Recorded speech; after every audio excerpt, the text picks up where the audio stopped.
নমস্কাৰ সকলোকে এলপিএন এমিছাৰি ইউটিউব চেনেললৈ স্বাগতম জনাইছো যেহেতু আমি যোৱা ভিডিঅ'ত ক্লাছ 6 ৰ গণিত কিতাপখনত দিয়া ৱৰ্কইট আউট 7.3 লৈকে প্ৰশ্নকেইটা সমাধান কৰিছিলো আৰু যদি তোমালোকে যদি সেই ভিডিঅ'টো চোৱা নাই অনুগ্ৰহ কৰি তোমালোকে সেই ভিডিঅ'টো এবাৰ চাই লবা আজি আমি সমাধান কৰিম ৱৰ্কইট আউট 7.4 ত দিয়া প্ৰশ্নখিনি সো এক নম্বৰ প্ৰশ্নটো কি কৈছে fill the box with appropriate fraction আৰু সো অসমীয়াত কি কৈছে খালি বাকচবোৰ উপযুক্ত ভগ্নাংশৰে পূৰ কৰা এতিয়া সো ভগ্নাংশ মানে কি ভগ্নাংশ মানে হৈছে ভাগৰ এটা অংশ অৰ্থাৎ সোৱা মই ইয়াত এখন ৰুটি অঙ্কন কৰিলো এই ৰুটিখনক মই সমানে 4টা ভাগত ভাগ কৰিলো এতিয়া এই 4টা ভাগৰ পৰা মই এটা ভাগত থকা ৰুটি খাই দিলো এতিয়া এই 4 ভাগৰ একটোক মই কেনেধৰণে লিখিম যেহেতু মই ৰুটিখনক 4টা ভাগ কৰিলো সেই কাৰণে 4 লিখিলো আৰু এই 4টা ভাগৰ পৰা যেহেতু মই এটা ভাগ খাই দিলো সেই কাৰণে মই এই একটো ওপৰত লিখিম অৰ্থাৎ 4 ভাগৰ একটোক মই এনেধৰণে লিখিম 4টা ভাগ আছিল তাৰে মই এটা ভাগ খাই দিলো হেতু কেনেধৰণে লিখিম 4 ভাগৰ 1 বুলি লিখিম আৰু এই যে 4 ভাগৰ 1 লিখিলো ইয়াকে কি বুলি কোৱা হয় ভগ্নাংশ বুলি কোৱা হয় ভগ্নাংশ বুলি কোৱা হয় আৰু যাক ইংলিশত ফ্ৰেকশন বুলি কোৱা হয় FRACTION ফ্ৰেকশন বুলি কোৱা হয় এতিয়া সব প্ৰশ্নটো কি কৈছে খালি বাকচবোৰ উপযুক্ত ভগ্নাংশৰে পূৰ কৰা এতিয়া সোৱা এই 0 ৰ পৰা 1 লৈকে কেইটা ভাগ আছে সোৱাচোন ইয়াৰ পৰা ইয়াত আছে 1 ভাগ 2 ভাগ 3 ভাগ 4 ভাগ যেহেতু ইয়াত 4টা ভাগ আছে সেই কাৰণে আমি তলত 4 বুলি লিখিম আৰু যেহেতু সব বন্ধনী ইয়াৰ পৰা যেহেতু ইয়ালৈকে আছে সোৱাচোন কেইটা ভাগত আছে 1 2 3 যেহেতু 3টা ভাগত আছে সেই কাৰণে আমি এই 4 ভাগৰ 3 বুলি লিখিম আৰু যদি ইংলিশত লিখা তেতিয়া হলে এনেধৰণে লিখিবা 3/4 বুলি লিখিবা এতিয়া 2 নম্বৰ প্ৰশ্নটো সোৱা কেনেধৰণে কৰিবা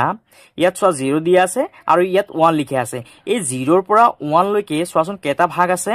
ইয়াৰ পৰা ইয়াত 1 ভাগ 2 ভাগ 3 ভাগ 4 ভাগ 5 ভাগ 6 ভাগ যেহেতু ইয়াত 6টা ভাগ আছে সেই কাৰণে আমি তলত 6 বুলি লিখিম আৰু যেহেতু সোৱা এই সৰুকে বন্ধনীখন ইয়ালৈকে আছে সোৱাচোন কেইটা ভাগত আছে এটা দুটা যেহেতু দুটা ভাগত আছে সেই কাৰণে আমি ওপৰত 2 বুলি লিখিম আকৌ সোৱা ইয়াৰ পৰা ইয়াত যেহেতু আমি 6টা ভাগ পালো সেই কাৰণে ইয়াত আমি 6 বুলি লিখিম তলত আৰু সোৱা এই বন্ধনীখন ইয়াৰ পৰা ইয়ালৈকে আছে সোৱাচোন কেইটা ভাগত আছে 1 2 3 4 5 যেহেতু 5টা ভাগত আছে সেই কাৰণে আমি 6 ভাগৰ 5 বুলি লিখিম আৰু ইংলিশত লিখিবা ইয়াত লিখিবা যে 5 6 আৰু ইয়াত ওপৰত লিখিবা যে 2 6 এটো হল আমাৰ 2 নম্বৰ প্ৰশ্নৰ উত্তৰ তোমালোকে ইয়াৰ পৰা চাই লিখি লবা ইয়াৰ পিছত সোৱা 3 নম্বৰ প্ৰশ্নটো কেনেধৰণে কৰিবা যেহেতু সোৱা ইয়াত 0 আছে আৰু ইয়াত 1 আছে এতিয়া এই 0 ৰ পৰা 1 লৈকে কেইটা ভাগ আছে সোৱাচোন 1 ভাগ 2 ভাগ 3 4 5 6 7 যেহেতু 7টা ভাগ আছে সেই কাৰণে ইয়াত আমি 7 বুলি লিখিম আৰু সোৱা এই সৰু বন্ধনীখন সোৱাচোন ইয়াৰ পৰা ইয়াত কেইটা ভাগত আছে সোৱাচোন 1 ভাগ 2 ভাগ 3 ভাগ যেহেতু 3টা ভাগত আছে সেই কাৰণে আমি 3/7 বুলি লিখিম যদি ইংলিশত পঢ়া তেতিয়াহলে তোমালোকে এনেধৰণে পঢ়িবা 3/7 আৰু যদি অসমীয়াত পঢ়া তেতিয়াহলে পঢ়িবা যে 7 ভাগৰ 3 বুলি এতিয়া সোৱা এই বন্ধনীখন সোৱাচোন কেইটা ঘৰ আগুৰি আছে 1 2 3 4 যেহেতু 4টা ঘৰ আগুৰি আছে সেই কাৰণে ওপৰত 4 বহিব আৰু যেহেতু 0 ৰ পৰা 1 লৈকে 7টা ঘৰ আছে সেই কাৰণে তলত 7 বহিব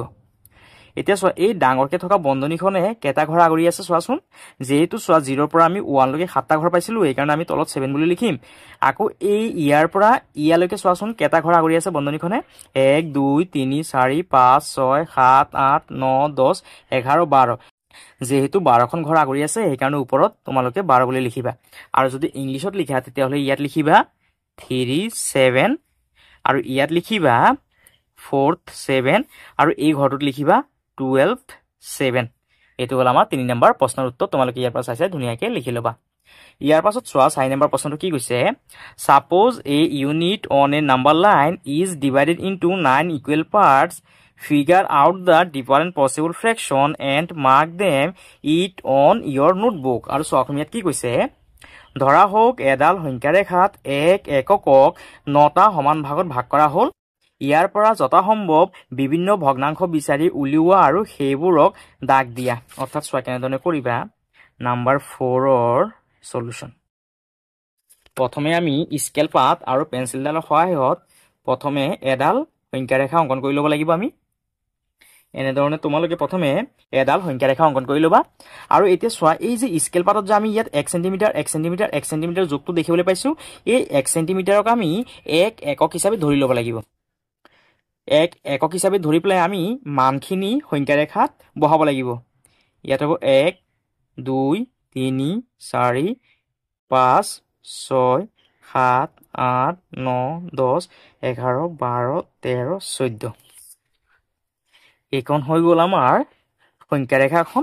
এতিয়া এই সংখ্যা ৰেখাত থকা এই বিন্দুটোক আমি 0 বুলি ধৰি লৈছোঁ এতিয়া চোৱা প্ৰশ্নত কি কৈছে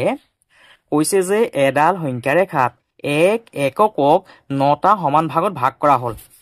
এতিয়া এই 0ৰ পৰা ইয়াত যে বিন্দুটো দেখিছা এইটোক যেহেতু আমাক চোৱা কৈছে যে 9টা সমান ভাগত ভাগ কৰিবলৈ সেইকাৰণে ইয়াৰ পৰা ইয়াৰ যোনটো ভাগ সেইটো হ'বগৈ 9 ভাগৰ এভাগ এই ভাগটো হ'বগৈ 9 ভাগৰ 2 এই ভাগটো হ'বগৈ 9 ভাগৰ 3 এই ভাগটো হ'বগৈ 9 ভাগৰ 4 এই ভাগটো হ'বগৈ 9 ভাগৰ 5 এই ভাগটো হ'বগৈ 9 ভাগৰ 6 এই ভাগটো হ'বগৈ 9 ভাগৰ 7 এই ভাগটো হ'বগৈ 9 ভাগৰ 8 আৰু এই ভাগটো হ'বগৈ 9 ভাগৰ 9 এতিয়া চোৱা এই যে 9 ভাগৰ 9টো আমি লিখিলোঁ 9 ভাগৰ 9 এতিয়া চোৱা ওপৰৰ 9টো দি আমি তলৰ 9টো কাটিব পাৰি 9ত কেইবাৰ যাব এবাৰ যাব সেইকাৰণে আমি এই 9 ভাগৰ 9টো নিলিখি আমি ইয়াত 1 বুলিহে লিখিম এইখন হৈ গ'ল আমাৰ সংখ্যা ৰেখাখন আৰু এয়াই আছিল আমাৰ 4 নম্বৰ প্ৰশ্নৰ উত্তৰ আৰু তোমালোকে ইয়াত এটা কথা লিখি দিবা যে এক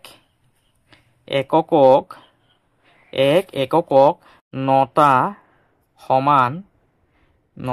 সমান ভাগত এক এককক 9টা সমান ভাগত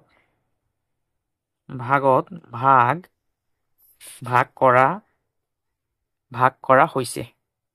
এই লাইনটো তোমালোকে লিখি দিবা আৰু যদি ইংলিছত লিখা তেতিয়াহ'লে এনেধৰণে লিখিবা এ ইউনিট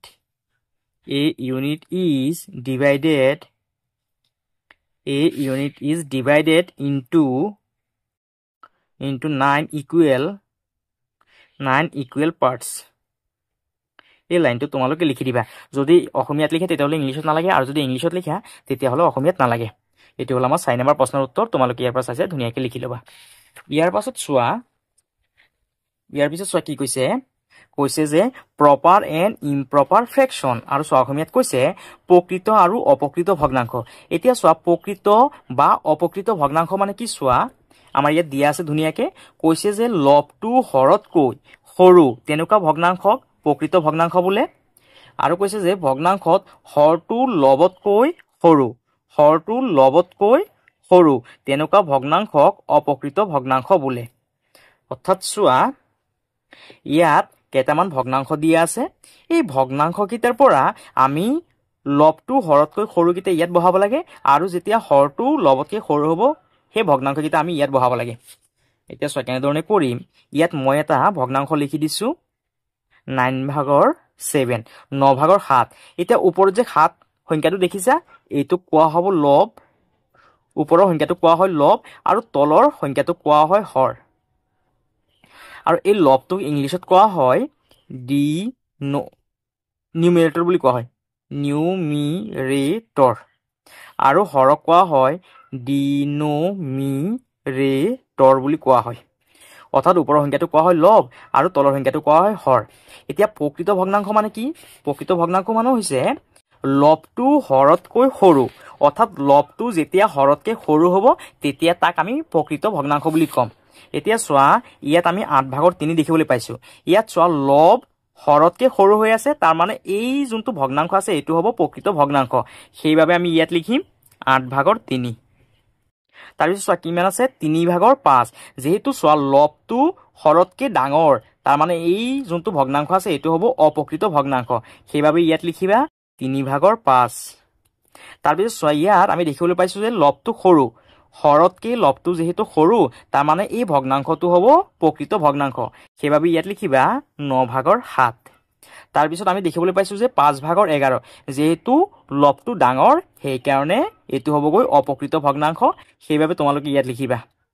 5 ভাগৰ 11 তাৰপিছত চোৱা কিমান আছে 5 ভাগৰ 9 যেহেতু লবটো ডাঙৰ সেইকাৰণে ইয়াত লিখিবা 5 ভাগৰ 9 তাৰপিছত কিমান আছে 7 ভাগৰ 2 যেহেতু চোৱা লবটো সৰু সেইকাৰণে ইয়াত লিখিম লবটো হৰতকৈ যেতিয়া সৰু হ'ব তেতিয়া তাক প্ৰকৃত ভগ্নাংশ বুলি কোৱা হয় সেইবাবে ইয়াত 7/2 লিখিবা তাৰপিছত কিমান আছে 5/8 যেহেতু লবটো ডাঙৰ সেইকাৰণে এইটো হ'বগৈ অপকৃত ভগ্নাংশ সেইবাবে আমি ইয়াত লিখিম 5/8 তাৰপিছত আছে 16/19 যেহেতু 19টো ডাঙৰ সেইকাৰণে আমি ইয়াত লিখিম অপকৃত ভগ্নাংশৰ ঘৰত লিখিম আৰু ইয়াত কিমান আছে 17/21 যেহেতু ওপৰৰ সংখ্যাটো ডাঙৰ লবটো ডাঙৰ সেইকাৰণে ইয়াত লিখিবা 17/21 এনেধৰণে লিখি ল'বা আৰু চোৱা এতিয়া কৰি চাওঁ অহা 7.5ৰ প্ৰশ্নখিনি কি কৈছে work it out 7.5 write some proper and improper fraction আৰু চোৱা অসমীয়াত কৈছে যে কেইটামান প্ৰকৃত আৰু অপকৃত ভগ্নাংশ লিখা অৰ্থাৎ চোৱা কেনেধৰণে কৰিম 1 নম্বৰৰ সলিউশন যদি অসমীয়াত লিখা তেতিয়াহ'লে এনেধৰণে লিখিবা প্ৰকৃত ভগ্নাংশ বুলি লিখিবা প্ৰকৃত ভগ্নাংশ আৰু যদি ইংলিশত লিখা তেতিয়াহ'লে লিখিবা প্ৰপাৰ PROPER প্ৰপাৰ ফ্ৰেকশন FRACTIONS ফ্ৰেকশন এতিয়া আমি কেইটামান প্ৰকৃত ভগ্নাংশ লিখিব লাগে প্ৰকৃত ভগ্নাংশ কাক কোৱা হয় যেতিয়া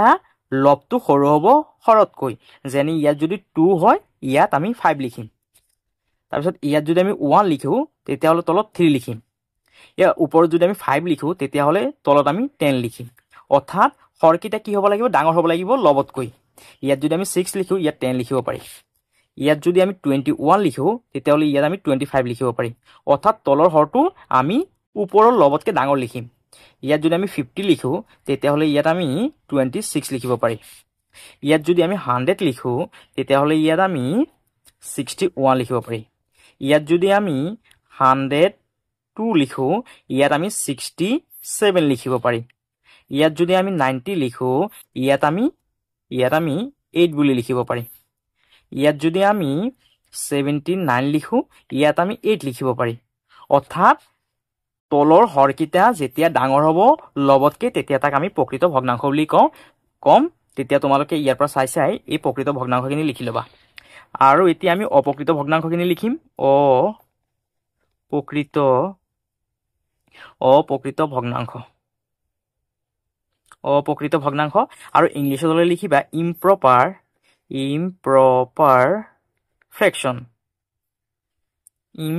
ফ্ৰেকশন এতিয়া যদি আমি যদি এই প্ৰকৃত ভগ্নাংশখিনিক যদি উল্টাই দিওঁ তেতিয়াহ'লে কি হৈ যাব অপকৃত ভগ্নাংশ হৈ যাব হয়নে এতিয়া আমি কি কৰিম ওপৰত যে লবটো আছে লবটো ডাঙৰকৈ লিখিম ইয়াত যদি আমি 21 লিখো তেতিয়াহ'লে আমি তলত সংখ্যাটো সৰু লিখিব লাগিব 5 লিখিব পাৰি ওপৰত যদি আমি 60 লিখো তেতিয়াহ'লে তলত আমি 8 বুলি লিখিব পাৰি ওপৰত যদি আমি 56 লিখো তেতিয়াহ'লে তলত আমি 3 লিখিব পাৰি ওপৰত যদি আমি 79 লিখো তলত আমি 8 লিখিব পাৰি ওপৰত যদি আমি 100 লিখো তলত আমি 50 লিখিব পাৰি অৰ্থাৎ লবটো যেতিয়া হৰতকৈ ডাঙৰ হ'ব তেতিয়া তাক অপকৃত ভগ্নাংশ বুলি কোৱা হয়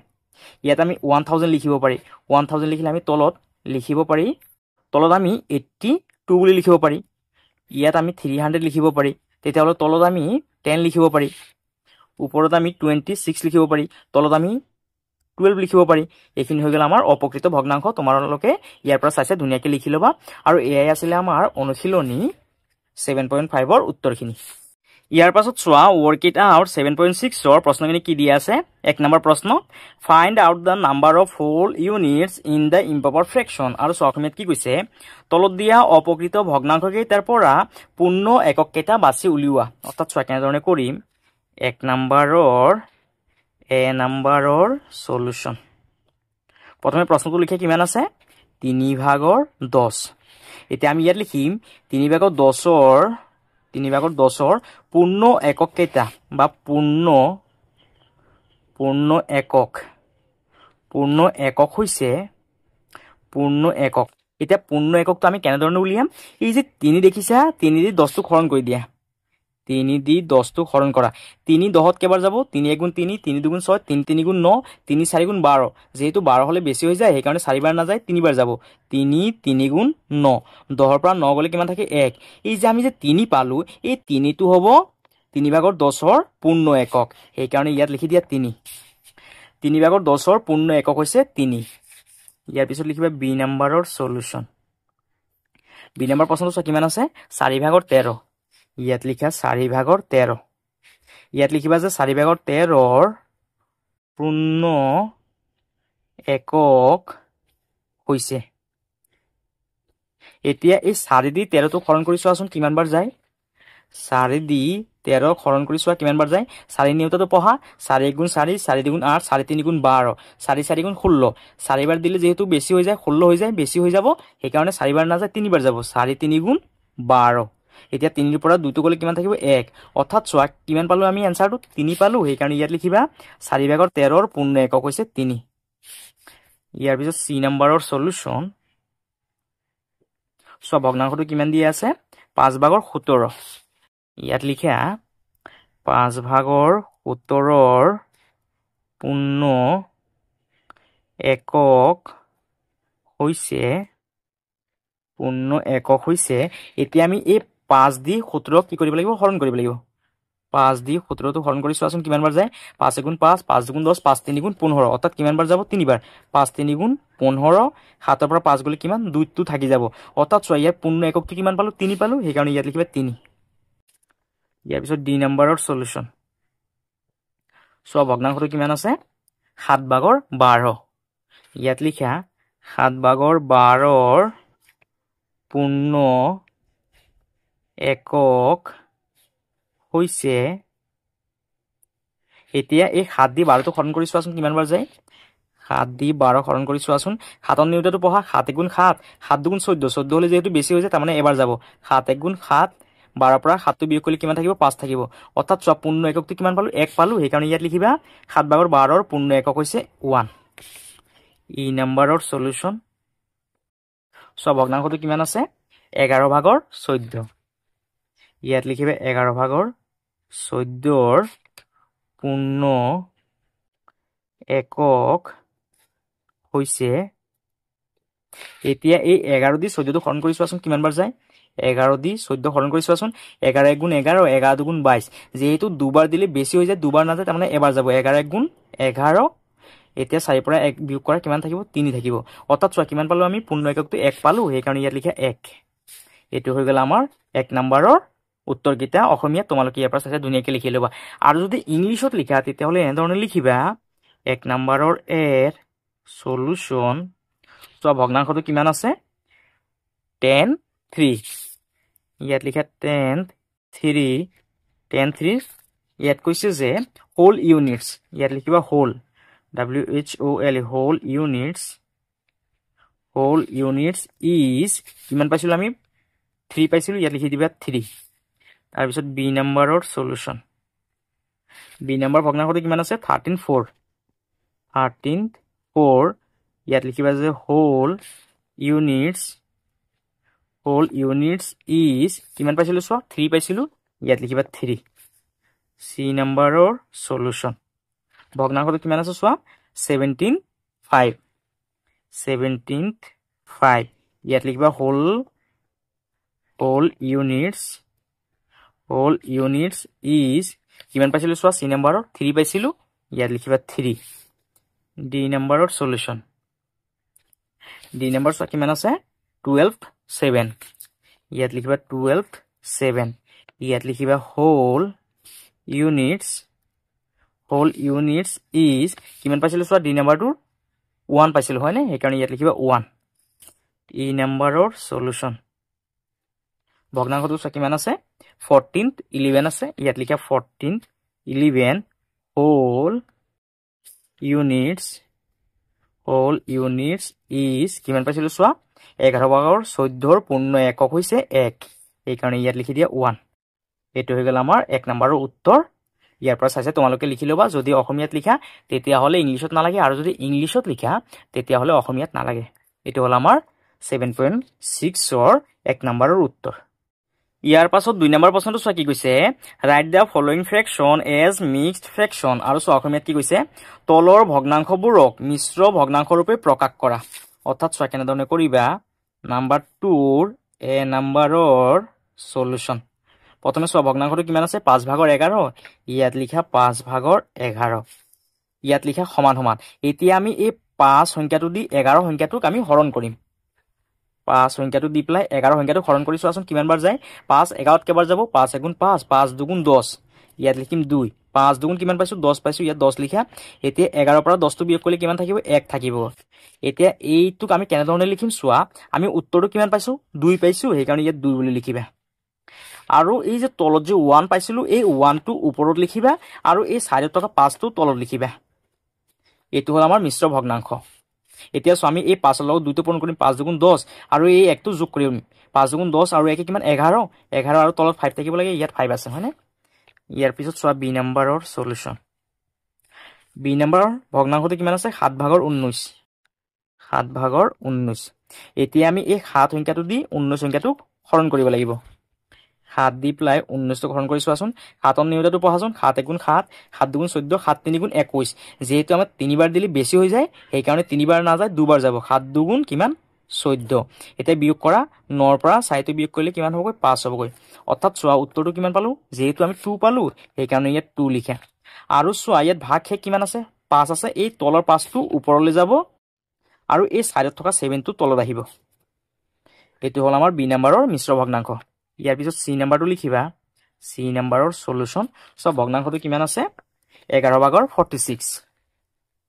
11 ভাগৰ 46 এতিয়া আমি এই 11 সংখ্যাটো দি 46 টো হৰণ কৰিব লাগিব